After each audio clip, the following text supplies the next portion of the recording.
Welcome to Kannada film cuts. ನಟಿ ಮೇಲೆ ಲೈಂಗಿಕ ದೌರ್ಜನ್ಯ ನಡೆಸಿದ ಕಾಮುಕನ ಬಗ್ಗೆ ಕಿಚ್ಚ ಸುದೀಪ್ ಹೇಳಿದ್ದೇನು ಗೊತ್ತಾ? ಬೆಂಗಳೂರಿನ ದಕ್ಷಿಣ ಭಾರತದ ಖ್ಯಾತ ನಟಿಯ ಅಪಹರಣ ಮತ್ತು ಲೈಂಗಿಕ ದೌರ್ಜನ್ಯ ಪ್ರಕರಣಕ್ಕೆ ಸಂಬಂಧಿಸಿದಂತೆ ಖ್ಯಾತ ನಟ ಕಿಚ್ಚ ಸುದೀಪ್ ರವರು ಮಾಧ್ಯಮವೊಂದಕ್ಕೆ ಪ್ರತಿಕ್ರಿಯೆ ನೀಡಿದ್ದಾರೆ.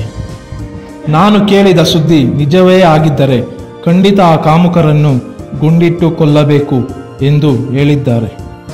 ತನಗಾದ ನೋವು ಏನೆಂದು ಆ ಮಹಿಳೆಗೆ ಮಾತ್ರ ತಿಳಿದಿರುತ್ತದೆ.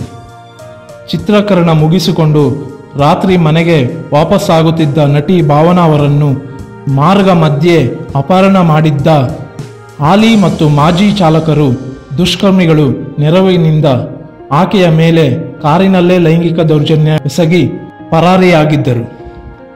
ಸ್ಥಳೀಯ ಓರ್ವ ನಿರ್ದೇಶಕನ ನೆರವಿನಿಂದ ನಟಿ ಭಾವನಾ ಪೊಲೀಸರಿಗೆ ಈ ಬಗ್ಗೆ ದೂರು ನೀಡಿದ್ದು, ಪ್ರಕರಣ ಸಂಬಂಧದ ಹಾಲಿ ಚಾಲಕ ಮಾರ್ಟಿನ್ ಮತ್ತು ಮಾಜಿ ಚಾಲಕ ಮಾಸ್ಟರ್ ಮೈಂಡೆಡ್ ಪಲ್ಸರ್ ಸುನಿ ಎಂಬುವರನ್ನು ಕೇರಳ ಪೊಲೀಸರು ಬಂಧಿಸಿದ್ದಾರೆ.